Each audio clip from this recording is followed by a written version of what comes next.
खरीप हंगाम 2025मध्ये शासनाकडून जमीन आधारित प्रति हेक्टरी 20,000 रुपये देण्याचे शासनाने मंजूर केले होते.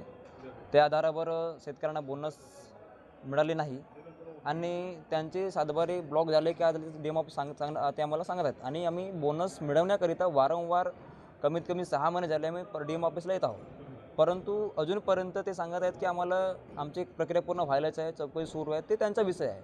जर आम्हाला येत्या 20 दिवसानंतर 20 दिवसाच्या आत आम्हाला जर बोनसची प्रक्रिया शेतकऱ्यांना बोनस त्यांच्या खात्यामध्ये वितरण झाले नाही तर आम्ही सालेकसामध्ये तहसील कार्यालयासमोर आमरण उपोषण घेऊ बेमुदत आणि शेतकऱ्याकडून डेमो कार्यालयाचा तोडफोड झाला किंवा कायदा सुव्यवस्थेचा जर काही भंग झाली किंवा प्रश्न आला तर त्यासाठी माननीय डेमो कार्यालय हे जिम्मेदार राहते. बोनसच्या विषयी कसं आहे, आमच्या तालुक्याले 17 सोसायटी आहेत. त्या सोसायटीनं त्यानं गफन केला न जे सातबारे इलिगल बनवला द्यायनं.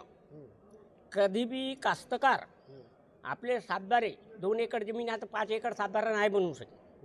हे कास्तकार त्यानं सोसायटीवाल्यानं खुद बनवला न ते पैसे गफन केला न ज्याची जे स्वतःची जमीन असून त्याला बोनस नाही मिळला त्याला बोनस द्या.